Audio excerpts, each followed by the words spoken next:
Hare Krishna. They've asked me to speak about Sri Hanumanji.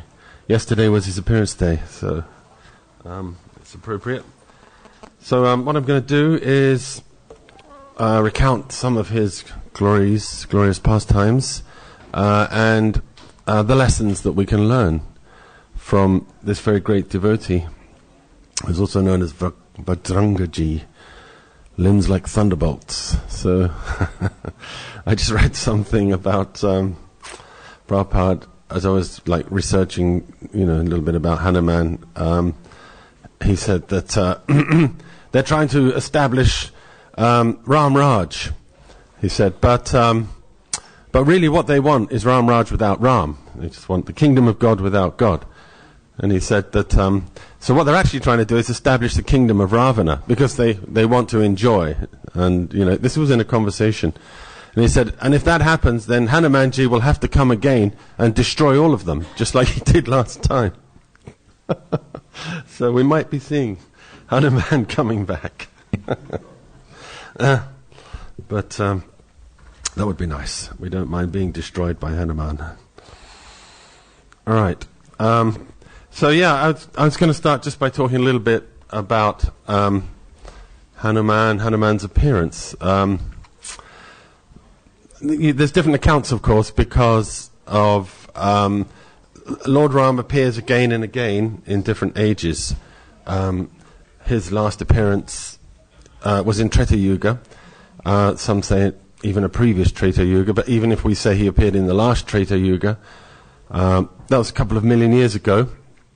And prior to that, he appeared in other ages. And when the Lord appears, he manifests his pastimes in a sporting spirit, it's said. So he doesn't always do it exactly the same.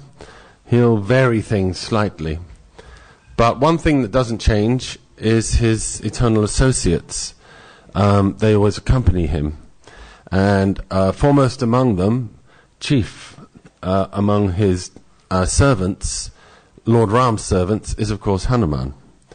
In the last appearance, as far as I understand it, Hanuman took birth from Keshari, and that was his father was Keshari, his mother was Anjana. But Anjana, first of all, they're from the Vanara race. The Vanara race are a kind of monkey-type being. They're called Kimpurusha. Kimpurusha means not quite human. What are they? What being is this? Kim, what? Purusha. Because they don't look human, but they're beasts, Prabhupada said. They're actually animals. But in fact, they're not animals like we see here. These Vanaras, these monkeys, are very powerful. They're celestial beings. And they reside in a higher realm to us.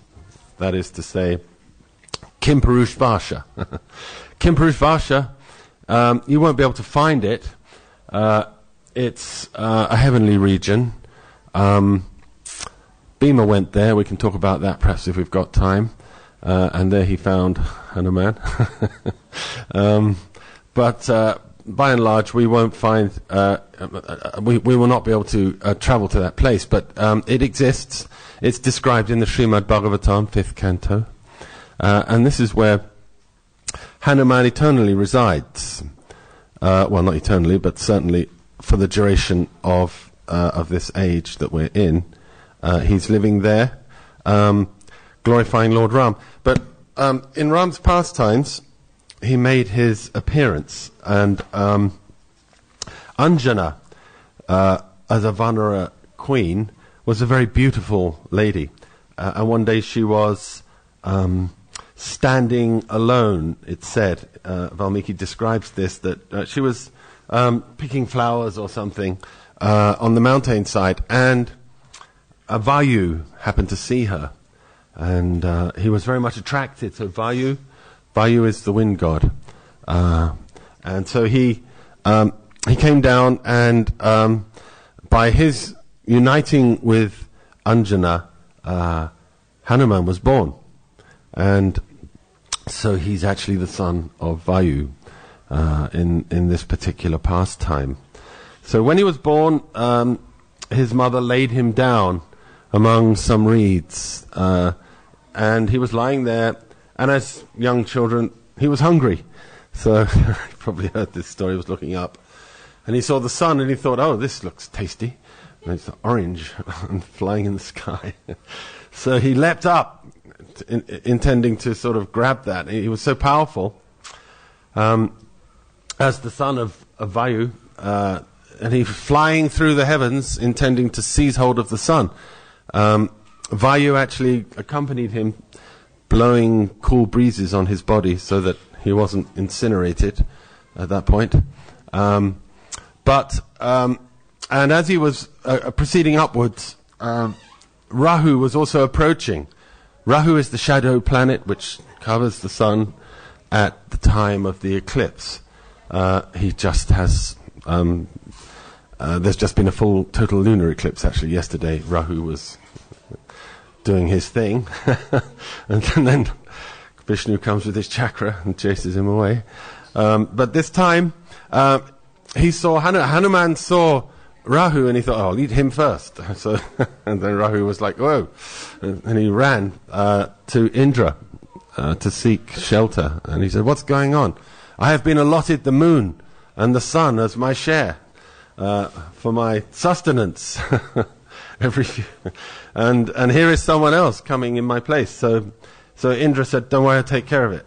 So he mounted on his Airavata and went, and he saw Hanuman, and he hurled his thunderbolt at Hanuman, and it actually hit him on the jaw. So and it broke his jaw somehow. So one of the meanings, I think, of Hanuman is of broken jaw or something, right? That's one of the meanings. And then he dropped down, and apparently he was lifeless. But Vayu at that point became so disturbed that he withdrew the breathing power of all living beings, because in your body you have different kinds of Vayu, different airs. One of them is the ingoing and outgoing breath, and then there's other life airs, all of which are controlled by Vayu. So he was upset. So everyone in the universe can't breathe. What's going on? So the gods quickly went to Lord Brahma, and Lord Brahma brought Hanuman back to his senses, back to life. And at that time, all the many demigods blessed him. And here's some of the blessings he received at the time of his birth. Indra himself said he will be invulnerable to my thunderbolt, and the thunderbolt is the most powerful weapon. So effectively, he was invincible to weapons.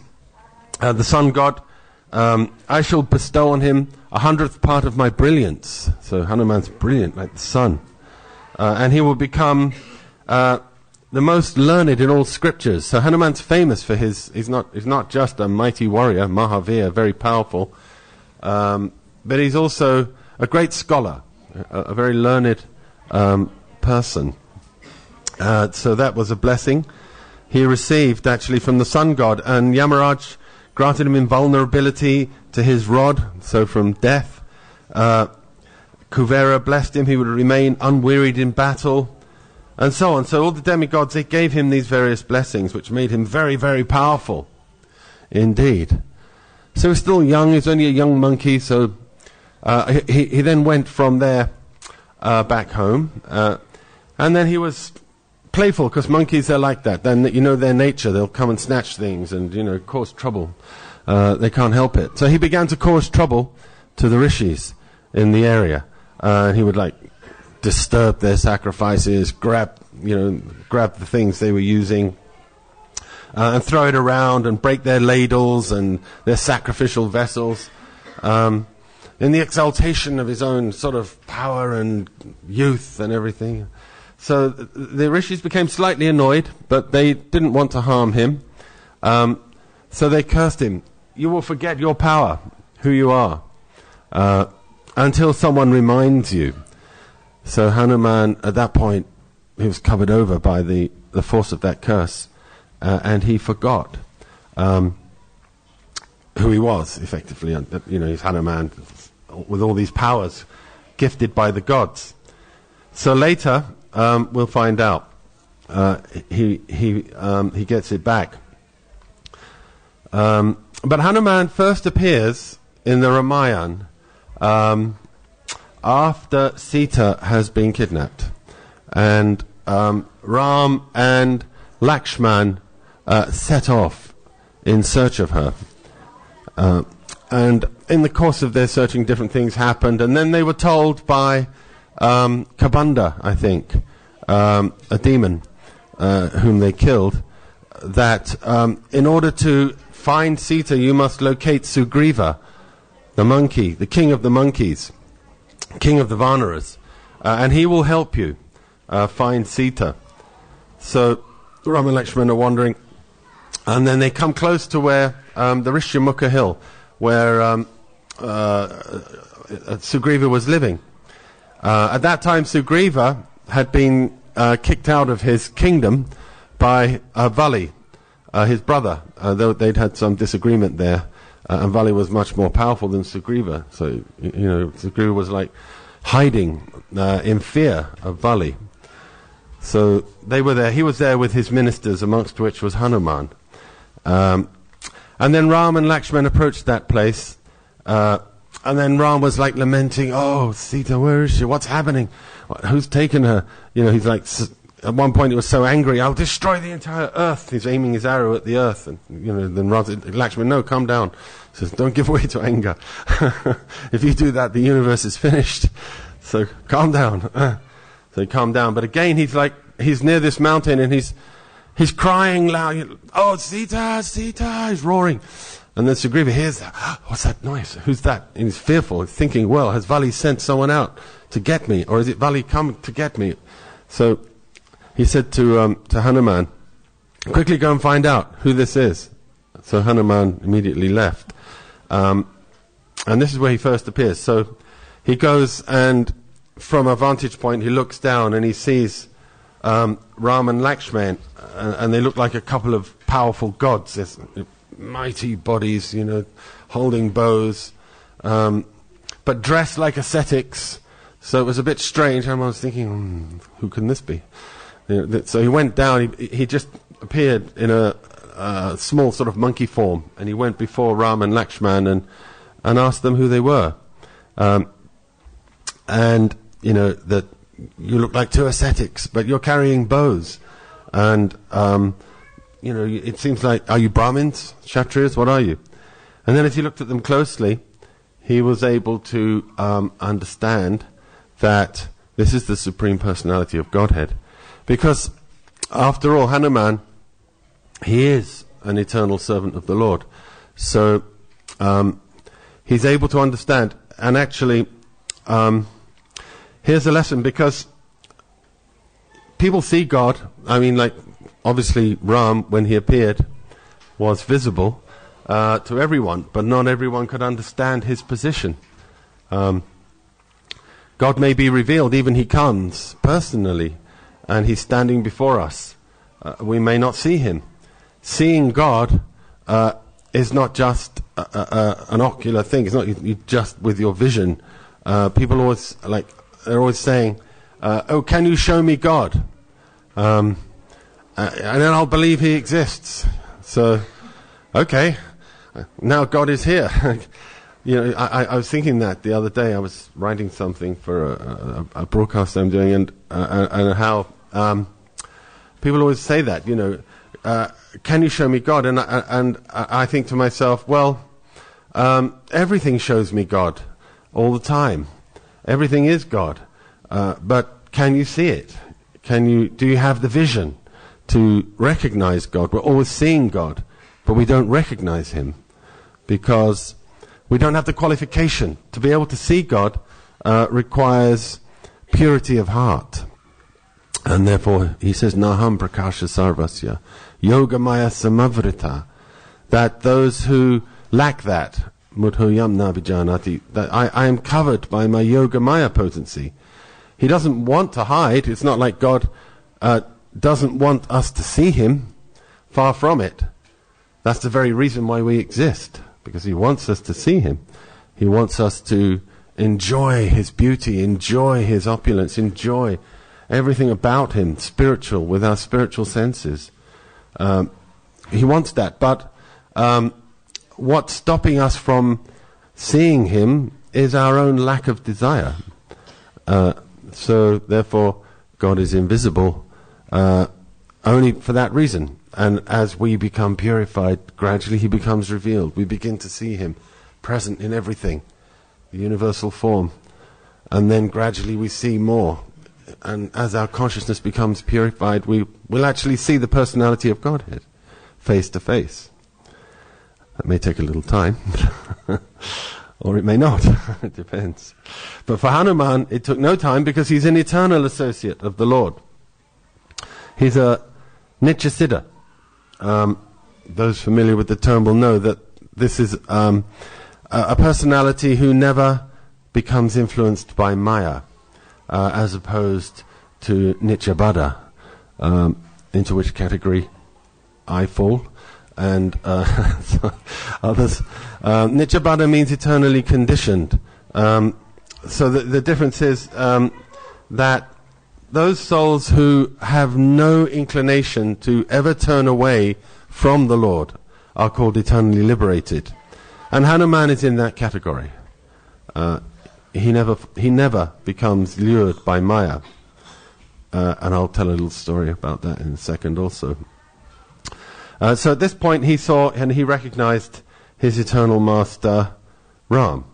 And then he introduced himself. He actually changed into like a human-like form, and thus began the great adventure of the monkeys and Lord Ram going and finding Sita and bringing her back and destroying the Rakshasas.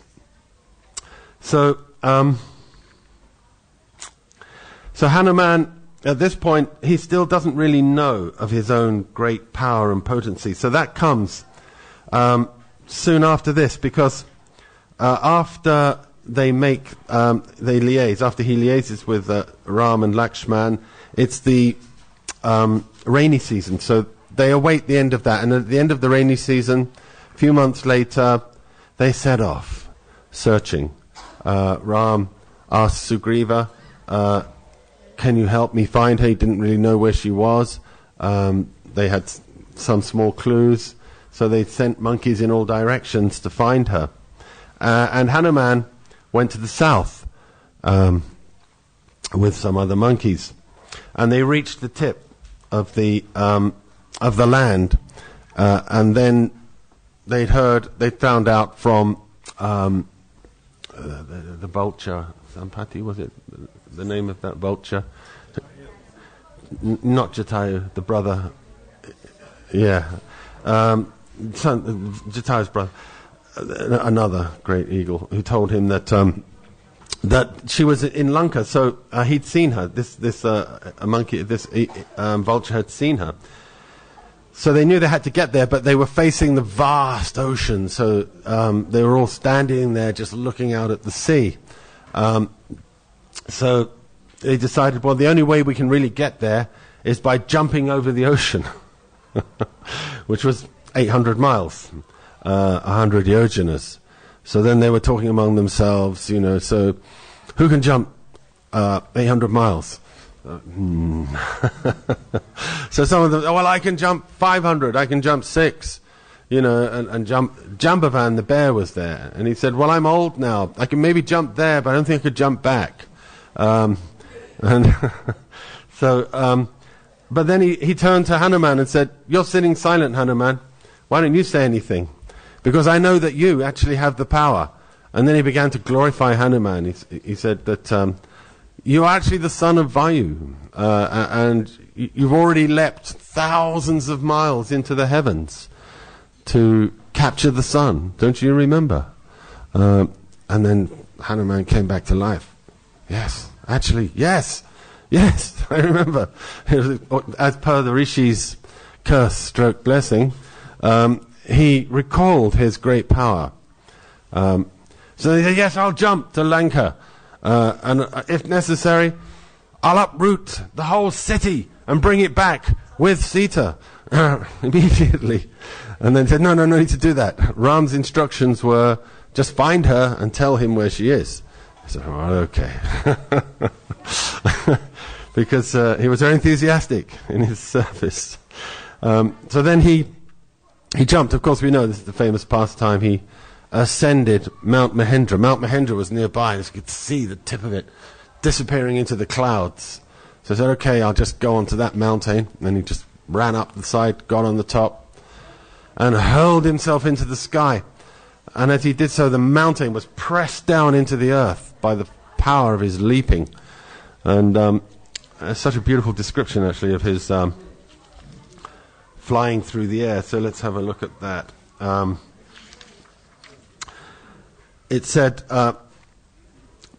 as the flowers following Hanuman fell into the dark blue ocean, they made the sea appear like the star-spangled firmament. The trees dropped with great splashes like meteors fallen from heaven. Hanuman's outstretched arms looked like a couple of 5-hooded serpents risen from the mountain top. So he's like leaping like that with his fingers outstretched. It looked like 2 nagas had just flown off from the mountain, were flying through the heavens. So the great monkey seemed as if he were drinking up the vast ocean, swallowing the sky. His eyes blazed like 2 sacrificial fires, and his coiled tail flew behind him like a flag. His reddish-brown face shone like the sun, and the wind rushing past his armpits thundered like a cloud. He seemed like a comet moving through the heavens with its fiery tail. So, just by the force of his pushing himself off, he flew through the heavens for the full 800 miles and landed safely on Lanka. Of course, we know on the way he encountered various obstacles, which he summarily dealt with. Couple of demons. Simhika was one, right? The big snake lady. Who was it? Her that had the blessing that anyone that came before her would be swallowed. So she opened her mouth 10 miles, and then Hanuman expanded himself 10 miles. She opened her mouth 20 miles, expanded himself 20 miles. She opened her mouth 50 miles, expanded himself 50 miles. And as she was opening her mouth again, he shrunk right down to a tiny size, went in and came out and said, "You've done your job. You've swallowed me. Now I'm going to go." So she said, yeah, okay. Cool. You go. So it continued. So there was a couple like that. There was another one, I think, that he killed. He went through the body and sliced it to pieces. So, yeah, he arrived in Lanka. So there's another lesson there. When he got to Lanka,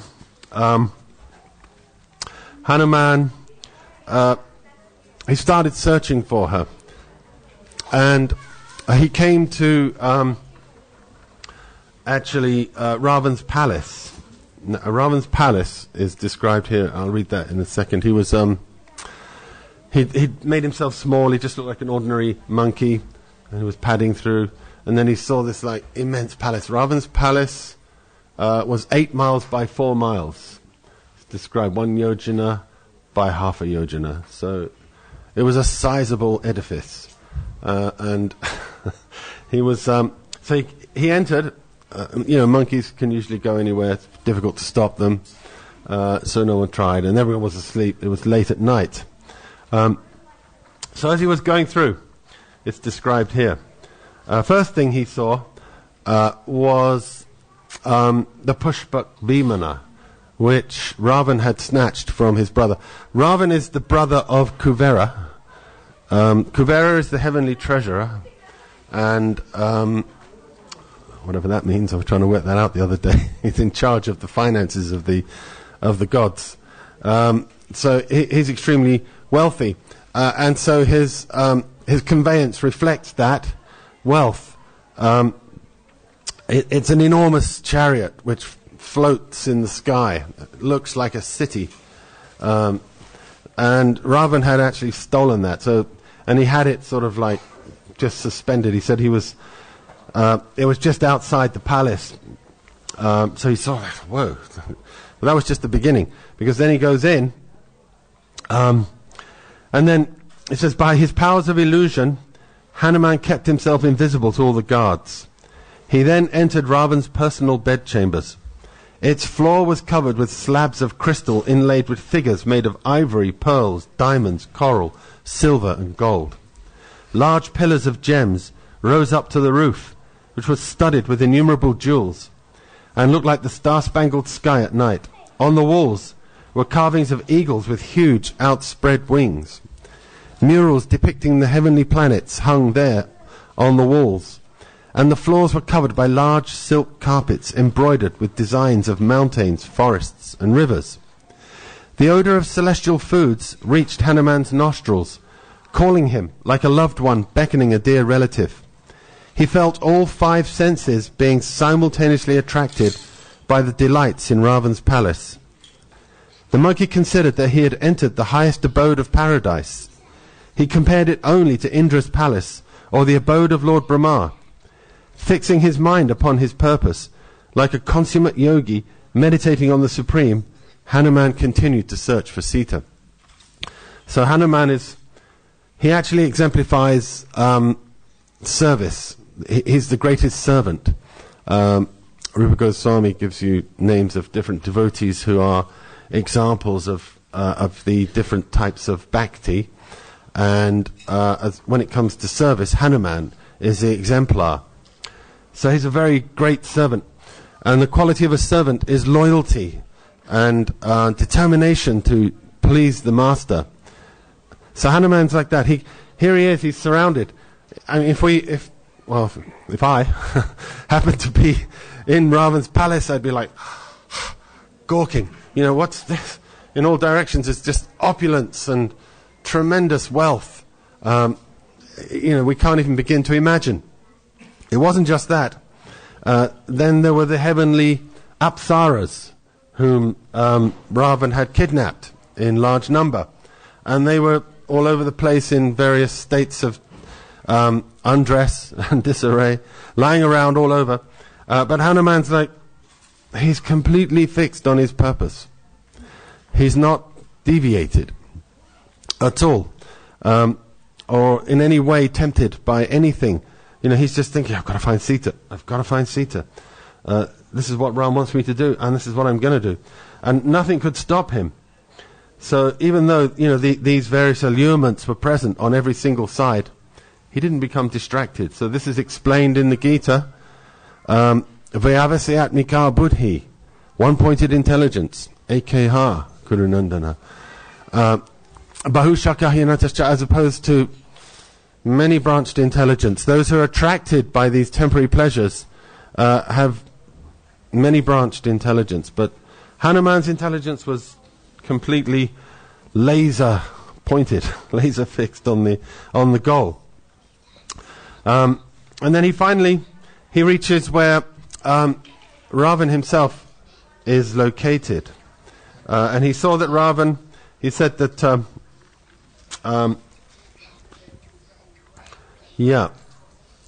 he came to a prominent dais made of crystal, bedecked with precious stones. It appeared like a celestial structure with a large gold and ivory couch placed on it. Over the top of the brilliant couch hung a white canopy wreathed with garlands of lotuses and red ashok flowers. Lying there fast asleep was Ravan himself, snoring like an elephant. Finished drunk, knocked out. So Hanuman saw he was extremely handsome with a complexion like a dark cloud. And it's described, he had a beautiful body, he was very powerful, very handsome, and all this opulence, all this wealth, all these girlfriends. He had his wife. But he wasn't satisfied. He wasn't actually happy. None of that had made him happy. We might be aspiring for something in this world, live the dream. Chase your dreams and succeed and so many things. But you're not going to succeed on this level, whatever you do. But Ravan wasn't happy. He was miserable. Actually, he was like angry. Another one I read about recently was same situation. Hiranyakashipu. Of course, they're Jaya and Vijaya in different incarnations. And he was the same. Always drunk on strong-smelling wines. Ravan was the same. But, and everyone was bowing down to him. Ravan had controlled the universe. All the grahas, all the planets were like at his... He could, like the different planets, dictate destiny, dictate your fate and your karma. He could move them. They were scared of him. He could control universal destiny. He was so powerful. And yet, and the gods were scared of him. That no one could approach him. He'd received this boon. Only a human could kill him. Because you know the story, of course. He got the boon. Humans. Yeah. Just leave out humans. Which human's going to kill me? I eat them for breakfast, literally. By the dozen. That's fine. So only Ram coming as a human, he was the only person who could actually kill him. So he wasn't scared of anyone. Everyone was scared of him. He controlled everything. But he was dissatisfied. He was always angry. Hiranyakashipu was the same. Always angry. Always shouting. Always disturbed. Duryodhan's the same. Described exactly the same. Duryodhan had, not like this, but he had vast wealth and opulence. He had everything. And he was always angry. He was always disturbed. He was always agitated. Never satisfied. So we should contemplate these facts, and realize that what's the point in me aspiring after that, £50,000 job or 100,000? That's nothing compared to this, and it's not going to satisfy me. I'm not going to be happy. Hanuman, on the other hand, was completely peaceful. He was so satisfied inside himself with his service to Ram that none of this was of any interest to him. He just glanced at it. I'm not interested. I just want to serve Ram. And that's where real joy and happiness comes. When we serve the Lord, when we focus on our service to Krishna, rather than becoming bahushaka, becoming deviated by other things which won't satisfy us anyway. Yehi Sangsparsha Jaboga, the Bhagavad Gita, everything is in the Gita. It describes it, dukkha yonaya evate, that the contact of the senses with the sense objects, dukkha yonaya, is the source of suffering. Why do we suffer? Because we have senses and we experience through our senses various miserable conditions. Now I'm ill, now I'm growing old, now I'm dying. So all these illusory events cast us into a state of dismay and suffering and distress, forgetful of who we really are. Because we have senses, dukkha yonaya, they are the source of suffering. And therefore, adyantavanta kontaya nateshu ramate buddha. Therefore the sages know, the Buddha, the saintly persons, that this is not real happiness, that this is not to be pursued. Sense gratification is simply the source of misery. It has a beginning and an end. And anyway, when it ends, when happiness ends, material happiness, what takes its place?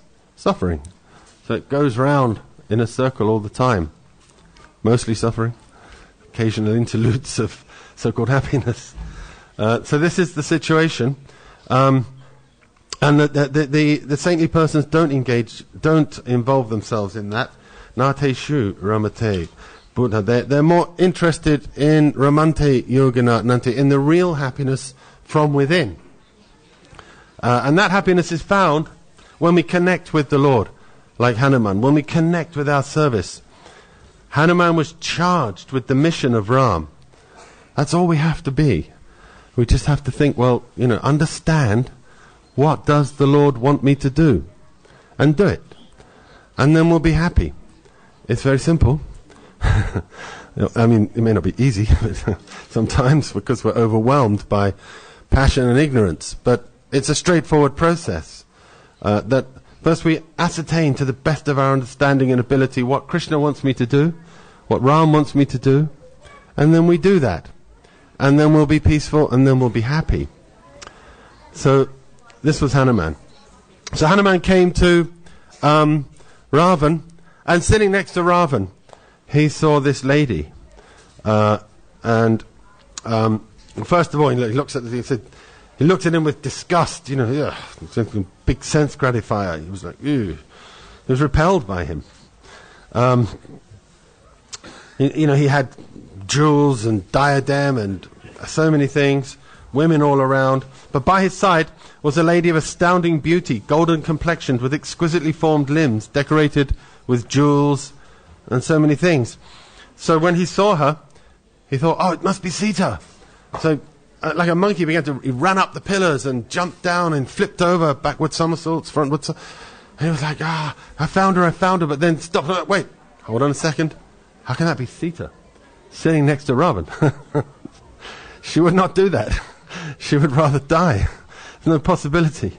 So then he realized, okay, this is not Sita, and he continued on his search. And of course, he finds her later. She's lying in the Ashok grove, surrounded by Rakshasis, the female servants of Ravan. And then he appears before Sita, and there's a wonderful exchange between them. And then he says, I'll carry you back. But when he came, he was like, he just appeared as an ordinary sized sort of Vrindavan monkey kind of thing. And so, so she looked at him and said, well, I don't know. How are you going to carry me? I don't think it's going to win. So, well, I can make myself enormous. Let me show you. But then she said, but anyway, I've taken a vow that I can't touch anyone except Ram. Another man. I can't possibly allow myself to be touched. So, and furthermore, again, he remembered Ram's order. Ram's order was, locate her and then let me know, because he wanted, this is the thing, another lesson we can learn, is that Hanuman was fixed on glorifying Lord Ram, not himself. And this is the thing, because if we're actually a servant, then we're only concerned about pleasing the master and satisfying his desire, and nothing can get in the way of that. And it wasn't like Hanuman thought, well, yeah, if I take her back, I'll get the glory. Or people will say, well done, Hanuman, you found Sita and you brought her back. That's amazing. Because he wasn't thinking in those sorts of terms, and he was just thinking, okay, what did Ram ask? Ram said, find her and let me know where she is, because he was going to do the business. Ram himself was going to rescue her and take care of Ravan and his henchmen. So he did that. He leapt back to the other side of the ocean and went and told Ram where she was. So Hanuman is thus glorified as the Lord's greatest servant. And there are many different verses found in Srimad Bhagavatam. If you want to read about Hanuman, as I say, he resides to this day. He's in Kimpurush Varsha. I said I'd tell you how Bhima met him. Bhima was one day I think he was trying to find the 1,000-petaled lotus, right? So Ganda Pushpa, that Draupadi had asked him to find. So that was a celestial lotus that had somehow come down the Himalayas to where they were staying. So he went off searching for it, and he running up the mountainside, and he finally comes to the place where Hanuman was, and he didn't know that at the time. He just came. Hanuman was sort of laying there with his tail across the path, and he just looked languidly laying on a tree with his long tail going across. So Hanuman had to get by. No, not Hanuman, Bhima wanted to get by. So he asked, he said, "Oh monkey, will you please remove your tail from my path?" So Hanuman, I'd like to, but I'm old, I'm tired, and I'm not well, and I can't move it. But you can move it. And he said, first of all, Bhima himself said, I would have just jumped over it, stepped over it, but he wouldn't do that because the super soul in the heart. This is the etiquette. Vaishnavas, they won't step over another person, another body, because they respect the fact that Krishna is in the heart of all beings. So he said, okay, fair enough, I'll move your tail for you. So he tried to lift his tail, and he couldn't even move it slightly. Hanuman, he's like, with one hand, he thought, just casually just toss it out of the way. What? It's quite a heavy tail. All right. So he's straining himself. He's like, okay, let me use two hands. And he got hold of it, and he's like, and he's, to the very limit of his power. This is Bhima. It's so powerful, he couldn't shift it even 1 inch. So he realized after attempting and failing that this is not an ordinary monkey. So then Hanuman revealed who he was, and of course they're brothers, because Bhima is also the son of Vayu, and Hanuman, then he spoke to him at some length, and Bhima was questioning him, and then Hanuman said, well, look, I know you're having a few problems here with Duryodhana and company. If you like, I'll just go and crush them entirely, and then the whole city sort it out for you. And Bhima said, no, it's okay. We've made a vow. We have to stay in the forest. He said, but if you want to help, they said, I'll tell you what then. I'll become I'll stay on the banner of Arjuna. Hanuman is now, of course, on Arjuna's flagstaff on his chariot. So then he said, and by my roars I will terrify the enemy. So he would, when Arjuna rode into battle, Hanuman on his flag would scream loudly, terrifying, huge roars. The enemy would like, what's that? So it'd be like Hanuman doing his bit. So yeah, there was that pastime, and so Hanuman is always recognized as the foremost of the Lord's servants. And as I was saying, in the Bhagavatam, we can read some very nice prayers. There was one I read which was very beautiful. Like Hanuman said, this is not actually from the Bhagavatam. This is from a scripture called the Hayasesha Pancharatra. And it's a well-known verse where he says, my dear Lord, if you like, you can give me salvation from this material existence, or the privilege of merging into your existence. But I do not wish any of these things. I do not want anything which diminishes my relationship with you as servant to master, even after liberation. So, this is the mood of a servant. Actually, there are different kinds of liberation which we can achieve.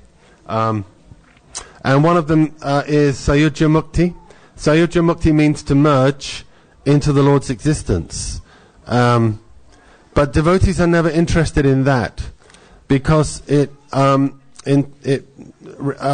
results in you don't have any senses, you don't have any direct connection with Krishna. You can't render him service. So that's never accepted by devotees. And salvation. So again, Hanuman is saying, I don't want it. He's not interested. So this again is the mood of the perfect servant. The servant will do whatever the master wants. We saw that in the prayers of Lord Chaitanya, where he prayed Mama Janmani Janmanishvare, that even if I take birth again and again, I don't mind. And every day, Janmi Janmi Prabhu say, we sing the same prayer, birth after birth. I will be your servant. So devotees are not afraid of taking birth again, as long as they can remain in the service of the Lord. Taking birth is an extremely terrible and fearful event. Being placed in a womb is not nice, and it's described in the Bhagavatam, the 3rd canto. If you want to read it sometime, It will give you an impetus for your spiritual life for some time after reading it. I can assure you. It's terrible. And of course, dying is also the same. Dying, taking birth, is described as the terrible, fearful cycle of birth and death. But devotees are not worried about repeated births. As exemplified here by Hanuman, if they can remain engaged in the Lord's service. Because that's all they want.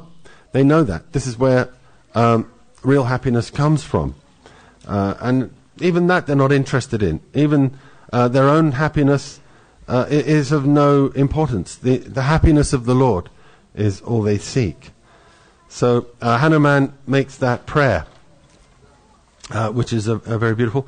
And there's a whole list of them. I was going to read a couple out, but there's no time now, really. I'm just going to stop, see if anyone had any questions. But if you look at the 5th canto, you'll find in the descriptions of the different varshas, Kim Purush Varsha, it says Hanuman is there with Ashtashena, I think, who's in charge of that place. And he's always worshipping Lord Ram. I couldn't quite work out from the text if Lord Ram's there, but I don't think he is. I think they worship him in his deity form because he lives in Ayodhya. Prabhupada goes on to say that in the material world, the Lord's residence is Ayodhya. And then he describes it as being somewhere in India. It's not called that. Is it called Ayodhya now still? It is, right? Okay. Anyway, so yes, you can read the prayers there. And they're worth reading. So there's just a few minutes left till Aarti. I'll just pause there. I don't know if anyone has any questions.